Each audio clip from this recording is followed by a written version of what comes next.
তরুণীরা, বাপেরা, আমার নওজওয়ানেরা, শুনে রেখে দেন, একটা ইহুদি ঘরে যুবক ছেলে আল্লাহ নবীকে ভালোবাসে, নবীকে মোহাব্বত করে, কিন্তু দিন ইসলাম কবুল করেনি।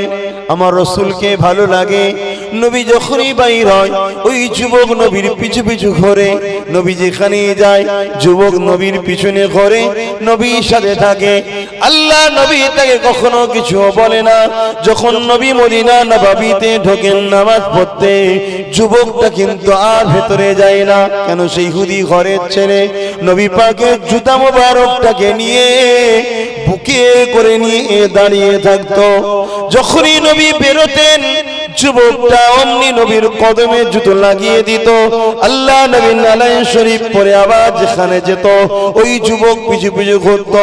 এইভাবে 7 বছর কেটে গেছে, নবীর পিছনে ঘুরছে। হঠাৎ করে একদিন, 2 দিন 3 দিন ওই যুবকটার কোনোদিন জুতো পরাচ্ছে না। 2-3 দিন কেটে যাওয়ার পরে সাহাবাদিকে আল্লাহ নবী জিজ্ঞাসা করলেন, বাবা সাহাবারা, ওই ইহুদি ঘরের যুবক ছেলেটা আমাকে যে বড় মহব্বত করে, সে কয়েকদিন আসছে না, কি ব্যাপার? সাহাবারা বললেন, ইয়া রাসূলুল্লাহ, হাবিবাল্লাহ, ওই যুবকটা বড় বিমারে, বিছানা সজ্জিত হয়ে গেছে। আল্লাহ নবীর চোখ চলো চলো, নবী আমার বলে উঠলেন, সাহাবারে, তোমরা আমাকে আগে কেন বললে না? বাবা চলো, বাবা ইহুদি ঘরের যুবকটাকে দেখতে যাব, বাবা চলো। আল্লাহ নবী রওনা দিলেন, ইহুদির ঘরে চলে গেল, ওই যুবকের কাছে পৌঁছে গেল, যুবকের খোঁজ খবর নিতে লেগেছে। আল্লাহ নবী যুবকের মাথায় যে হাতটা দিয়েছে, দিবার পরে নবী আমার হাতটাকে চট করে টেনে নিয়েছে। নিবার পরে নবী জবান মোবারকতে বলতে লেগেছে, বাবা তুমি 7 বছর ধরে আমার সাথে ঘুরেছো, আমাকে মহব্বত করো, ভালোবাসো, পিয়ার করো, আমি নবীও তোমায় মহব্বত করি, ভালোবাসি, পিয়ার করি। তবে বাবা আজকে দিনে একটা কথা বলি, বাবা দেরি করিস না, একবার পড়ে লা ইলাহা ইল্লাল্লাহ মুহাম্মাদুর রাসূলুল্লাহ। বাবা সময় বড় কম, দেরি করিস না বাবা, একবার পড়লে আমি মুহাম্মদ জামিনদার হয়ে যাচ্ছি, তোকে আমি আল্লাহর জান্নাতে নিয়ে যাব। একবার পড়ে নে বাবা। এই কথাটা যেই বলেছে, ইহুদি যুবকটা তার বাপ মার মুখের দিকে তাকায়, আর নবী পাকের মুখের দিকে তাকায়, বাপ মার মুখের দিকে তাকায়, নবী পাকের মুখের দিকে তাকায়। বাপ বলতে লেগেছে, বাবা ছেলে দেরি করিস না, আমার দিকে কি তাকাচ্ছিস? আখরি পয়গম্বর মুহাম্মদ রাসূল যা বলছে জলদি করে পড়, জলদি করে পড়। ছেলেটা যে কলেমা বলল, লা ইলাহা ইল্লাল্লাহ মুহাম্মাদুর রাসূলুল্লাহ, কলেমা মুখ দিয়ে বেরিয়ে গেল, ছেলেটা ইন্তেকাল হয়ে গেল। এ যুবক শোনো, এই ছেলেটা জমিনের উপরে কতটা সম্মান জানো, এই ছেলেটার আল্লাহ পাকের কাছে কতটা মর্যাদা জানো, শুনে রেখে দাও। পৃথিবীর জমিনে যত বড় ওলি গৌস কুতুব আবদাল এসেছে, সমস্ত ওলি গৌস কুতুব আবদালদের থেকেও এই ছেলেটার মর্যাদা আল্লাহ পাকের কাছে বেশি হয়ে গেছে। কেননা এই ছেলেটা কলেমা পড়েছে নবীকে দেখে, এই ছেলেটা সাহাবী হয়ে গেছে।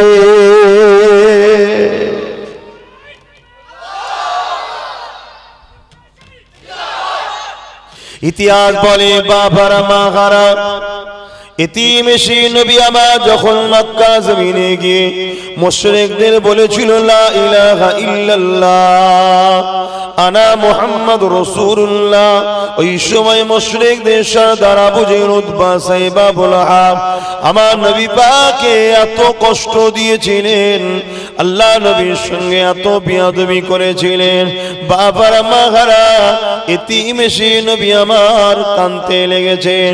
এ যুবক শোনো, আল্লাহ নবী যখন দেখলো মক্কা মানুষেরা কেউ আমার নবী পাকের কথা শুনছে না, নবী আমার তখনই নাই সত্য বার্তাকে নিয়ে এমন করে তায়েফের জমিনে চলে যেতে লেগেছে।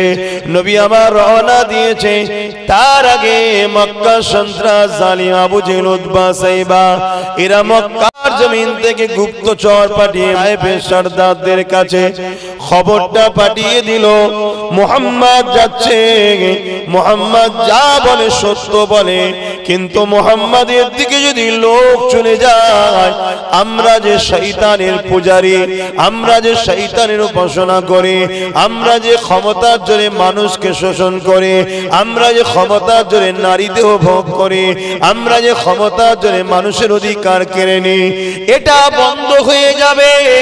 তাই মুহাম্মদকে তায়েফের জমিনে ঢোকা থেকে রক্ষা করো।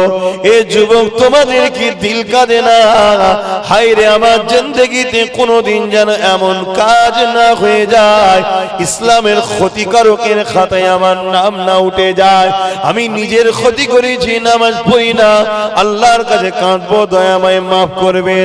যদি মাফ নাও করে, ঈমান যদি থাকে, আযাব খেটে জান্নাত একদিন পাবো। আমি রোজা রাখি না, ভুল করেছি নিজের, আল্লাহর কাছে কাঁদবো, ক্ষমা চাইবো, আল্লাহ পাক দয়া করে মাফ করে দেবে। যদি মাফ নাও করে, রোজা কাজা করার শাস্তি খেটে ঈমান যদি থাকে, একদিন না একদিন জান্নাতে যাব। এ আমার তরুণেরা, যুবকেরা, নওজওয়ানেরা, বাপ মায়েরা, ছেলেগুলোকে শিক্ষা দিন, খবরদার ধর্মের যেন ক্ষতি না করে, এমন কর্মকাণ্ড যেন না করে যেটা ইসলামের ক্ষতি হবে, ইসলামের বদনাম হবে। কেননা নবী আমার অনেক কষ্ট করেছিলেন। আল্লাহ নবী যখন তায়েফের দিকে যেতে লেগেছে, মামুন করে তায়েফের জালিম সন্ত্রাসীরা, মুশরিকেরা, তারা ছোট ছোট বাচ্চাদেরকে খাদ্য দিয়ে, খাবার দিয়ে হুলিয়ে দিল। ওই যে লোকটা আসছে ও পাগল, নাউজুবিল্লাহ, ওকে ঢিল পাটকেল মারো। ছোট ছোট বাচ্চারা আল্লাহ নবীকে ঢিল পাটকেল মারতে লেগেছে। চারিদিক থেকে ঝাঁকে ঝাঁকে পাথর আসছে, নবী পাকের চেহারা মোবারকে লাগে, নূরের বদন দিয়ে খুন ঝরতে লেগেছে। আল্লাহ নবী একটাই কথা বলে, বাবারা, আমি নবী পাগল নয়, আমি নবী তোমাদের তো জাহান্নাম থেকে বাঁচাবার জন্য এসেছি।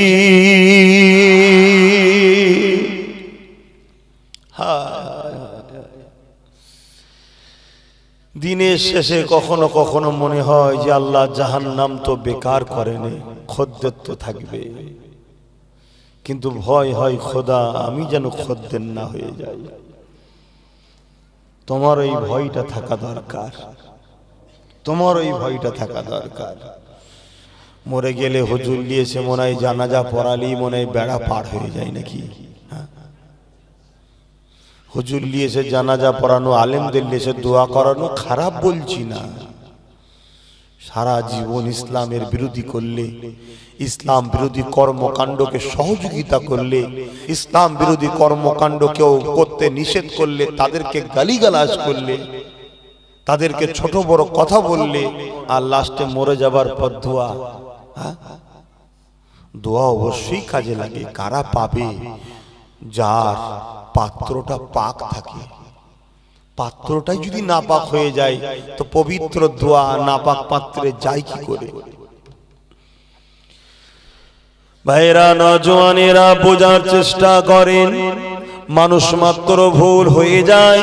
কেননা ইতিহাসের পাতা সাক্ষী দেয়, এই জমিনের উপরে অনেক বড় বড় ভুল মানুষ করে ফেলেছে, আল্লাহর কাছে রোনাজারি করেছে, আল্লাহ তাদেরকে কিন্তু ক্ষমা করে দিয়েছে।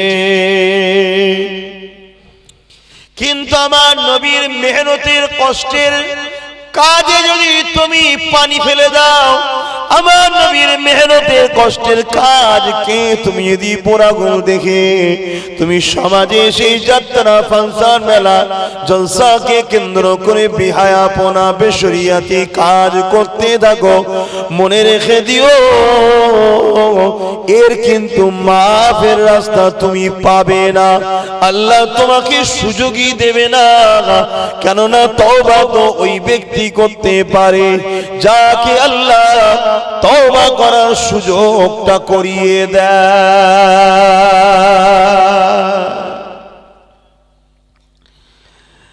আল্লাহ নবীকে যারা মোহাব্বত করে, আল্লাহ নবীকে যারা পিয়ার করে, চলা জীবনে যদিও নিজের কোনো ক্ষতি করে ফেলে, সে কোনোদিন আল্লাহ নবীর দ্বীন ইসলামের ক্ষতি করতে পারে না, বা ক্ষতিকারকের সঙ্গে কখনো দল করা বা উঠা বসা করতে পারে না। ইতিহাস তার প্রমাণ দিয়ে দিচ্ছে, শুনে রেখে দেন। যদি কেউ নিজের ক্ষতিও করে ফেলে, আল্লাহ তাকে বাঁচার ব্যবস্থা করে দেয়। হযরত ফারুক আজম যখন খলিফা হয়েছেন, আর্ধেক পৃথিবীর শাহিনশাহ, তখন তামাম আর্ধেক পৃথিবীতে হুজুরের কথা চলছে, হুজুর রাজত্ব চালাচ্ছে, হুজুরের প্রজারা বড় আনন্দে খুশিতে জীবন কাটাতে লেগেছে। কারণ ইনসাফের পক্ষে যে নেতা হয়, তার সহবতে যারা প্রজারা থাকে তার ছায়াতলে তারা অবশ্যই নিশ্চিন্তে আনন্দে জীবন কাটাতে পারে। এই যুবকেরা, তরুণেরা, হযরত ফারুক আজম আইন করে দিয়েছে, শরাব যদি কেউ পান করে তাকে কঠিনতম শাস্তি দেওয়া হবে। একদিন একটা যুবক রাস্তা দিয়ে যাচ্ছিল, সে শরাব পান করতে করতে যাচ্ছিল, হঠাৎ করে উল্টো দিক দিয়ে ফারুক আজম কোনো কাজের জন্য যাচ্ছিল। ওই যুবকটা যখন কাছাকাছি এসে গেছে, ফারুক আজম থতমত হয়ে গিয়ে ভয়ে মদের বোতলটাকে পিছনে লুকিয়ে ফেলেছে। ওই সময় ফারুক আজম ওই ছেলেটাকে দেখে কি লুকালো এই ভেবে দাঁড়িয়ে গিয়ে বলে, বাবা ছেলে রে, কি তুমি লুকাতে লেগেছো? এই প্রশ্ন যখনই করেছে, আর ছেলেটা চোখের পানি ছেড়ে দিয়ে আল্লাহ রাব্বুল আলামিনকে দিলে দিলে কথা বলতে শুরু করে দিয়েছে। আমার মালিক আল্লাহ, উমার আমাকে বড় মারবে, উমার ফারুক আমাকে বড় শাস্তি দেবে। আল্লাহ তুমি আমাকে অপমানিত করো না, লাঞ্ছিত করো না, আমাকে একটি বা সুযোগ দাও, আমি তওবা করে নিলাম, আর কোনোদিন শরাব পান করব না।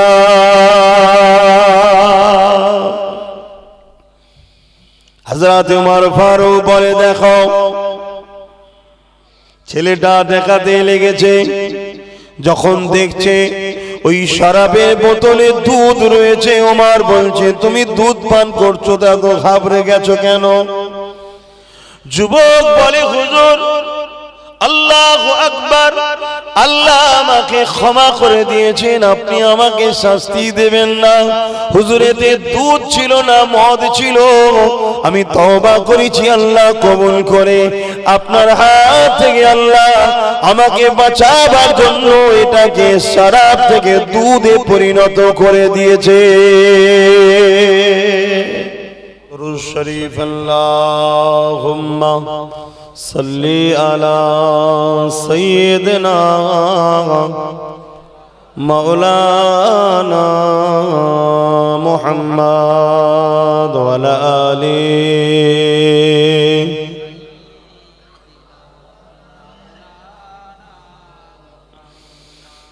বারে বারে ভাবি একা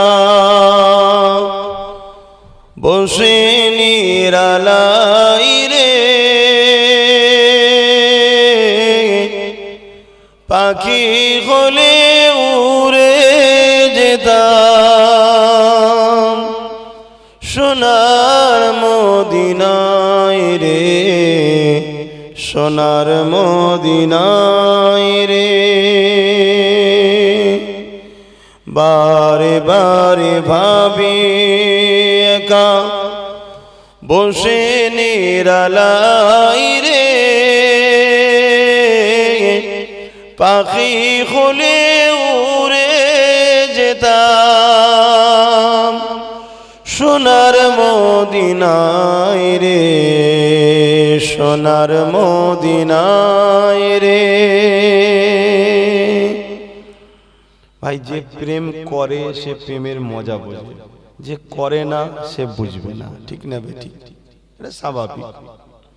তা কেউ দুনিয়াকে প্রেম করে, কেউ অর্থকে প্রেম করে, কেউ ধন দৌলতকে প্রেম করে, কেউ গাড়ি বাড়িকে প্রেম করে। এক একজনের একটা প্রেম থাকতে পারে। আর যারা মুহাম্মদ রাসূলকে প্রেম করে সাল্লাল্লাহু আলাইহি ওয়াসাল্লাম, তারা দুনিয়ার মানুষের নজরে পাগল, কিন্তু আল্লাহর কুদরতি নজরে তারা হলো জান্নাতের মালিক। জোরে বলুন সুবহানাল্লাহ। তারাই জান্নাতে যাবে। তাই আপনাদেরকে বলবো, সবটার প্রয়োজন আছে, নেন, প্রেম করবেন না। প্রেম আলাদা জিনিস, প্রয়োজনের জন্য মিটানো আলাদা জিনিস। প্রেম মুহাম্মদ রাসূলকে করেন, আর প্রেম যারা করেছে তাদের থেকে শিক্ষা নিন। প্রেম কাকে বলে? গরম আগুনে বসিয়ে দিয়েছে, গরম আগুন জ্বলছে, বসিয়ে দিয়েছে, মুহাম্মদকে ছেড়ে দাও। কোমরের গোস্ত পুড়তে পুড়তে পুড়তে পুড়তে আগুন নিভিয়ে গেছে, ছাড়বো না। জোরে বলুন সুবহানাল্লাহ। আবার আগুন ধরিয়েছে, আবার বসিয়েছে। কোমরের আগুন পুড়তে পুড়তে পুড়তে পুড়তে গোস্ত কি খেয়ে ফেলছে, গোস্ত সিটে হয়ে গেছে, কোমরের গোস্ত শেষ হয়েছে, এবারে হাড়টা পুড়ে কালো সিয়া হচ্ছে, তথাপিও বলছে রাসূল ছাড়বো না। জোরে বলুন সুবহানাল্লাহ।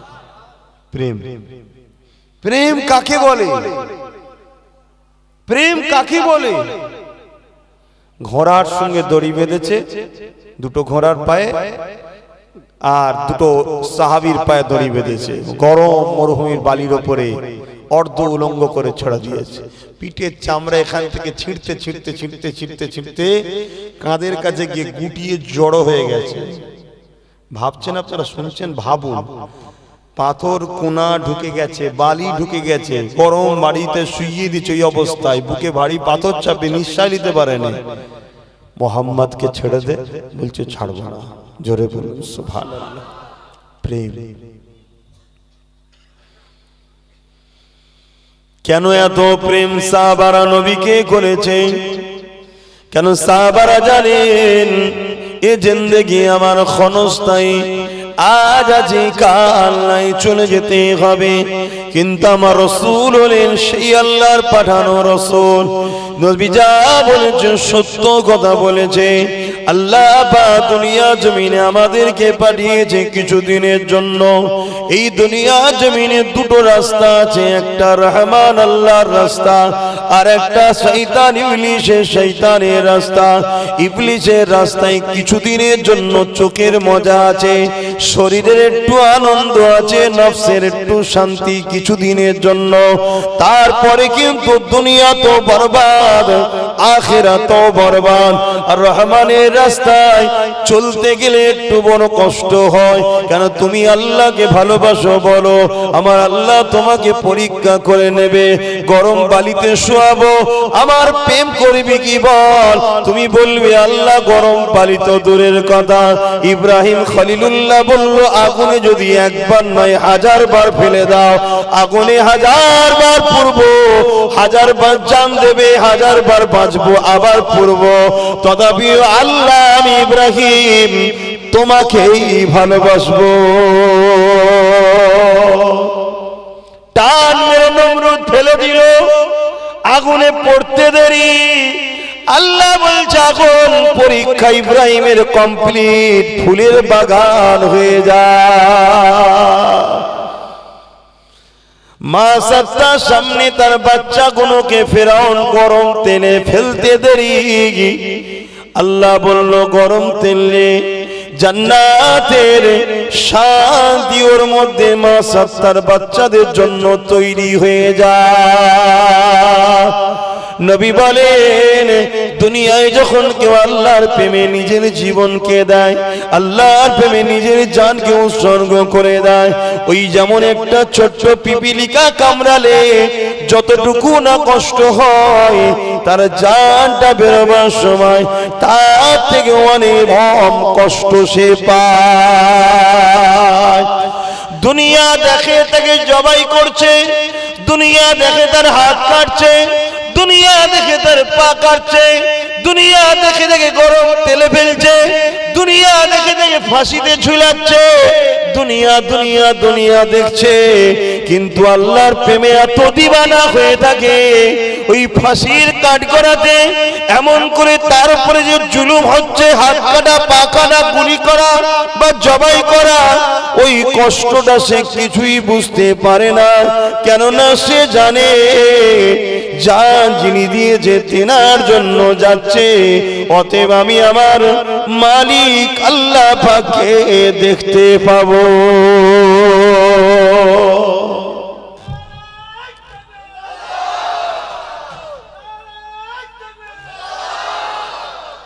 ভাই প্রেম যে করে সে বোঝে, না হয় বোঝানো যাবে না। তবে এই রাস্তায় যখন শুরু করবে, আল্লাহর রাস্তায় চলা যখন শুরু করবে, একটা ঝটকা কিন্তু আসবে পরীক্ষার। তবে আমার আল্লাহ তার বান্দা বুঝে ঝটকা দেয়। সাহাবাদেরকে যে ঝটকা দিয়েছে, ওই ঝটকা যেন আল্লাহ আমায় না দেয়, দিলে দিশেহারা হয়ে যাব। তো অতি সত্য কথা। তা তোমাদের ঘরেও আল্লাহ ওই ঝটকা দেবে না যে ঝটকা রাবিয়া বাসরিকে আল্লাহ দিয়েছিল, যে ঝটকা আল্লাহ গরিবের নওয়াজকে দিয়েছিল, যে ঝটকা আল্লাহ ফুরফুরার শায়েখ বাবানার মুজাদ্দিদ হুজুরকে দিয়েছিলেন। আল্লাহ বান্দা দেখে দেয়, আমাদেরকে সামান্য একটু দেয় আল্লাহ। অতীত আমরা ফের ওইটাই পাস করতে পারছি না, অথচ বলি প্রেম করি। অত সহজ? তোমরা প্রেমের পরীক্ষা নাও না? প্রেমের পরীক্ষা তোমরা নাও না একে অপরের সাথে? আমায় যদি ভালোবাসে দেখি আমার এই কথাটা মানে কিনা। তুমি নাও না আমায় যদি ভালোবাসে কথাটা মানে কিনা।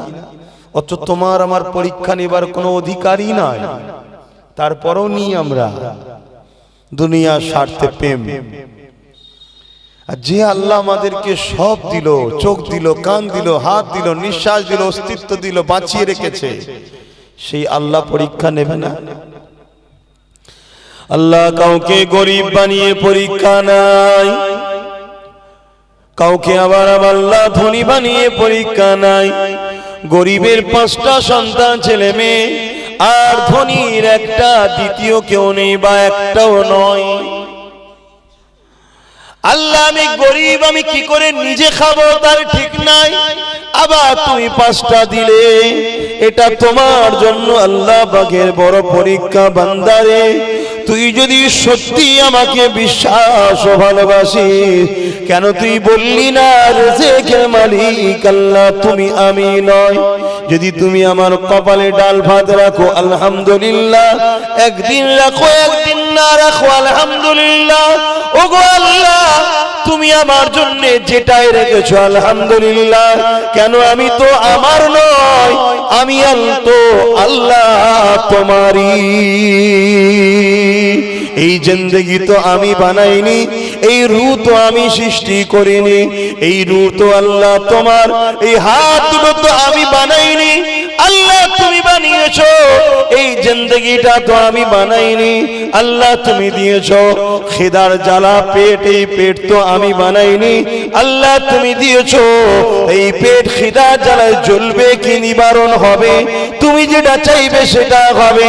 তুমি যদি জ্বালিয়ে খুশি হও আমার কি যায় আসে? কেননা আমার তো নয়, আমাকে ব্যবহার করতে দিয়েছো মালিক। ও আমার আল্লাহ তুমি আমাকে জিহালে রেখেছো, সেহালে খুশি হব। আর কাউকে যদি আল্লাহ ধন দৌলত দেয়, তিনারও তো বাবা দরকার। আল্লাহ আমাকে ধন দৌলত দিয়েছে পরীক্ষার জন্য, আমি তো কিছুই নিয়ে আসিনি, সবটা আমার আল্লাহ পাকের। আল্লাহ দিয়েছে যখন নিজে খরচ তো করবই, নিজের মা বাপের পিছনে খরচ করব, স্ত্রী বাচ্চার পিছনে খরচ করব, পাশাপাশি আল্লাহকে পাওয়ার জন্য নবী বললেন অনেক রাস্তা আছে, তার মধ্যে থেকে সহজ সরল উত্তম একটা রাস্তা হলো আল্লাহর সৃষ্টির মধ্যে যারা অসহায় গরিব মানুষ তাদেরকে সেবা করো। যে আল্লাহর অসহায় সৃষ্টি বান্দার সেবা করবে, কিয়ামতের দিনে তুমি আমি যখন অসহায় হয়ে যাব, নিরুপায় হয়ে যাব, আমার আল্লাহর রহমত তখন তোমায় আমায় ঘিরে নেবে। এই তো জিন্দেগি। কিন্তু আমরা ভুলে যাচ্ছি। আল্লাহ আমাকেও হিদায়াত করুক, আপনাদেরকেও হিদায়াত করেন, বলুন আমিন। ভুল হয়ে যায় মানুষ মাত্র, কিন্তু তওবা করতে হবে বাবা। বাকি জীবন যতদিন আছেন চেষ্টা করুন ভালো হবার, বাকি জীবনটা ভালো করে কাটান। আল্লাহ নবীকে মুহাব্বত করেন, আল্লাহ নবীকে মুহাব্বত করলে আল্লাহ খুশি হবে। যদি আল্লাহর সৃষ্টিকে ভালোবাসলে এত বড় দরজা পাওয়া যায়, আল্লাহর সৃষ্টির উপরে মুহাব্বত দেখালে এত বড় দরজা পাওয়া যায়। আল্লাহর সৃষ্টির মধ্যে সর্বশ্রেষ্ঠ আল্লাহর বন্ধু মুহাম্মদ রাসূল, সেই নবীকে যারা প্রেম করেছে তারা কতটা সম্মান পাবে।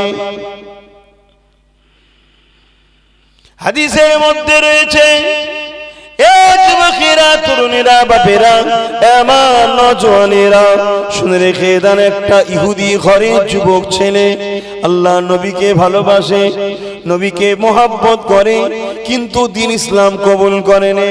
আমার রাসূলকে ভালো লাগে, নবী যখনই বাইর হয় ওই যুবক নবীর পিছু পিছু ঘোরে, নবী যেখানে যায় যুবক নবীর পিছনে ঘোরে, নবীর সাথে থাকে। আল্লাহ নবী তাকে কখনো কিছু বলে না। যখন নবী মদিনা নববীতে ঢোকেন নামাজ পড়তে, যুবকটা কিন্তু আর ভেতরে যায় না। কেন? সেই ইহুদি ঘরের ছেলে নবী পাকের জুতা মোবারকটাকে নিয়ে বুকে করে নিয়ে দাঁড়িয়ে থাকতো। যখনই নবী বেরোতেন যুবকটা অমনি নবীর কদমে জুতো লাগিয়ে দিত। আল্লাহ নবী নালায়ে শরীফ পরে আবার যেখানে যেত ওই যুবক পিছু পিছু ঘুরত। এইভাবে 7 বছর কেটে গেছে, নবীর পিছনে ঘুরছে। হঠাৎ করে একদিন, দুদিন, 3 দিন ওই যুবকটার কোনোদিন জুতো পরাচ্ছে না।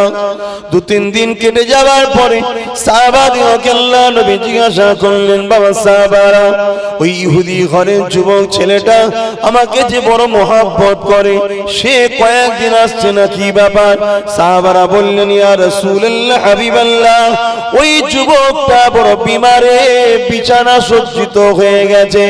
আল্লাহ নবীর চোখ চলো চলো, নবী আমার বলে উঠলেন, সাহাবারে, তোমরা আমাকে আগে কেন বললে না? বাবা চলো, বাবা ইহুদি ঘরের যুবকটাকে দেখতে যাব, বাবা চলো।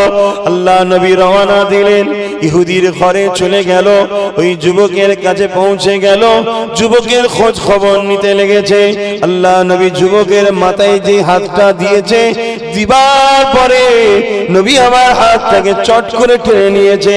নিবার পরে নবী জবান মোবারকতে বলতে লেগেছে, বাবা তুমি 7 বছর ধরে আমার সাথে ঘুরেছো, আমাকে মহব্বত করো, ভালোবাসো, পিয়ার করো, আমি নবীও তোমায় মহব্বত করি, ভালোবাসি, পিয়ার করি। তবে বাবা আজকে দিনে একটা কথা বলি, বাবা দেরি করিস না, একবার পড়ে লা ইলাহা ইল্লাল্লাহ মুহাম্মাদুর রাসূলুল্লাহ। বাবা সময় বড় কম, দেরি করিস না বাবা, একবার পড়লে আমি মুহাম্মদ জামিনদার হয়ে যাচ্ছি, তোকে আমি আল্লাহর জান্নাতে নিয়ে যাব। একবার পড়ে নে বাবা। এই কথাটা যেই বলেছে, ইহুদি যুবকটা তার বাপ মার মুখের দিকে তাকায়, আর নবী পাকের মুখের দিকে তাকায়, বাপ মার মুখের দিকে তাকায়, নবী পাকের মুখের দিকে তাকায়। বাপ বলতে লেগেছে, বাবা ছেলে দেরি করিস না, আমার দিকে কি তাকাচ্ছিস? আখরি পয়গম্বর মুহাম্মদ রাসূল যা বলছে জলদি করে পড়, জলদি করে পড়। ছেলেটা যে কলেমা বলল, লা ইলাহা ইল্লাল্লাহ মুহাম্মাদুর রাসূলুল্লাহ, কলেমা মুখ দিয়ে বেরিয়ে গেল, ছেলেটা ইন্তিকাল হয়ে গেল। এই যুবক শোনো, এই ছেলেটা জমিনের উপরে কতটা সম্মান জানো, এই ছেলেটার আল্লাহ পাকের কাছে কতটা মর্যাদা জানো। শুনে রেখে দাও, পৃথিবীর জমিনে যত বড় ওলি গৌস কুতুব আবদাল এসেছে, সমস্ত ওলি গৌস কুতুব আবদালদের থেকেও এই ছেলেটার মর্যাদা আল্লাহ পাকের কাছে বেশি হয়ে গেছে। কেননা এই ছেলেটা কলেমা পড়েছে নবীকে দেখে, এই ছেলেটা সাহাবী হয়ে গেছে।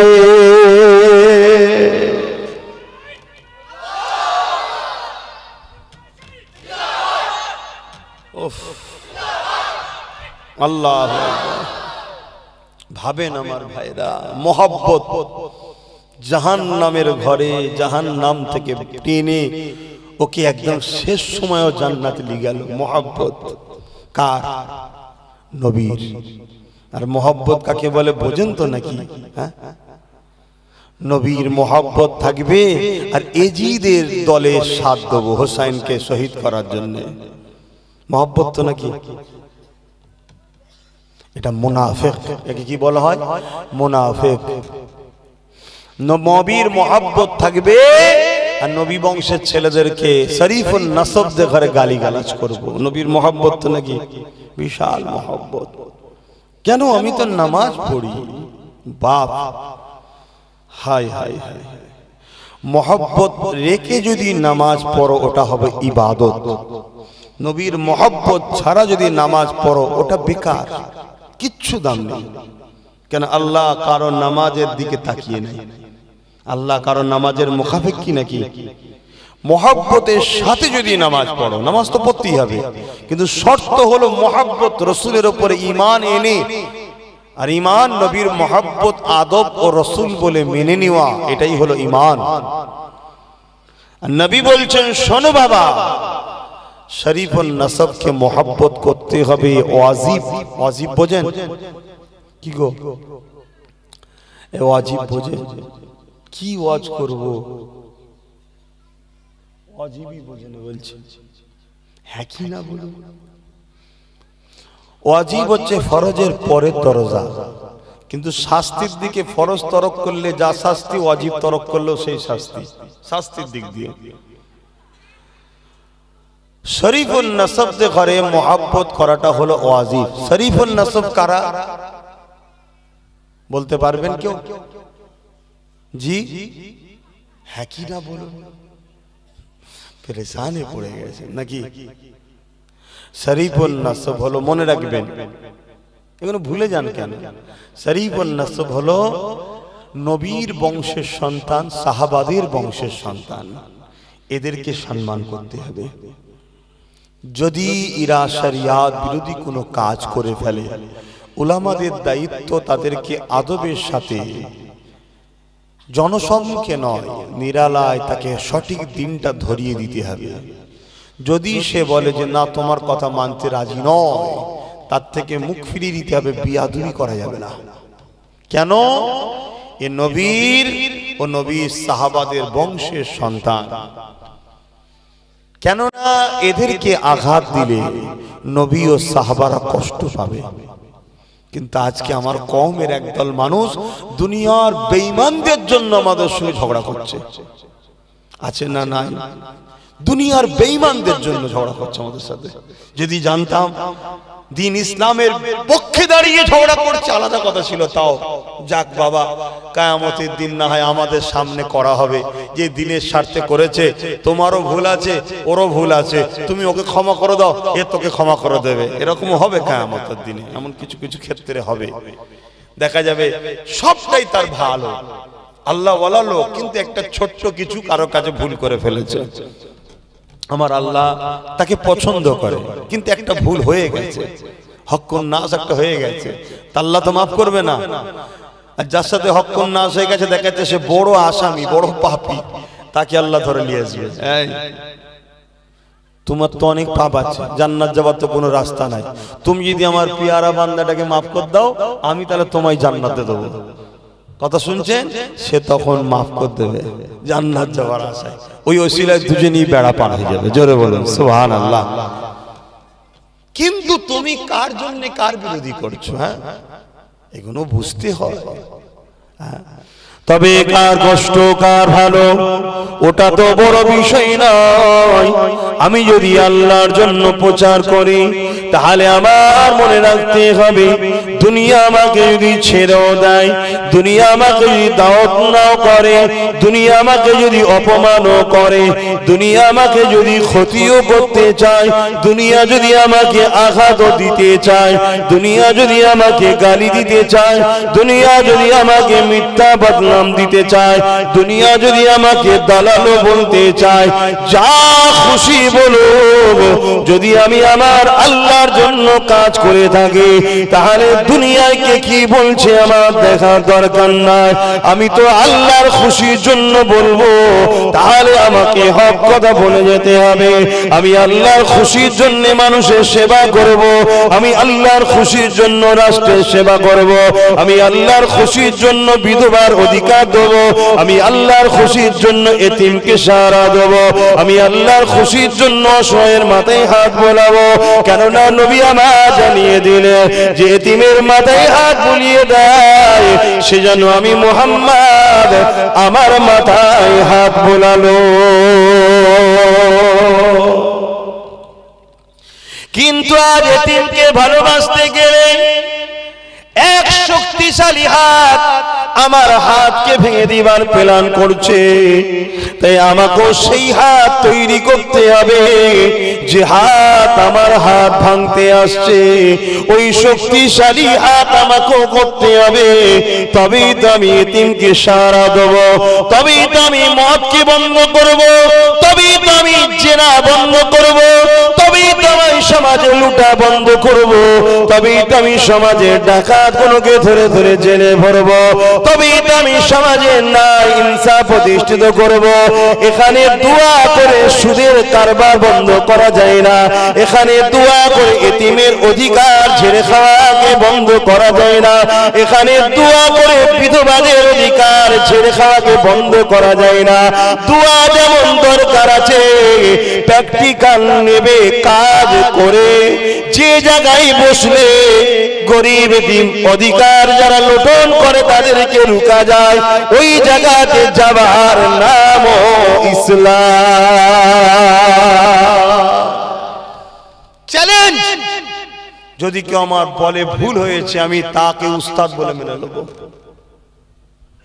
ইসলাম আমরা মনে করেছি গুটি কত তসবিহ, নামাজ, দাড়ি, টুপি, আজান, রোজা, এটার নাম ইসলাম। মোটেই না, মোটেই না। নামাজ অনেক পরে এসেছে, নামাজ অনেক পরে এসেছে। কলেমা প্রথম এসেছে, তারপরে এসেছে, অর্থাৎ যারা ঈমান এনেছে তাদের জন্য প্রথম কাজ নবী করিয়েছে নারীদের অধিকার। নারী জেন্ত পুঁতে দেওয়া হতো, আজও পুঁতা হয় না? হয়নি? মায়ের পেটে কন্যা সন্তান হলে হত্যা, ভ্রূণ হত্যা হচ্ছে না? হয়নি? এটাকে রুকার নাম ইসলাম। কিন্তু কে এইভাবে বোঝাবে বলুন না? আর বোঝাতে গেলে শুনবে বা কজন বলুন না?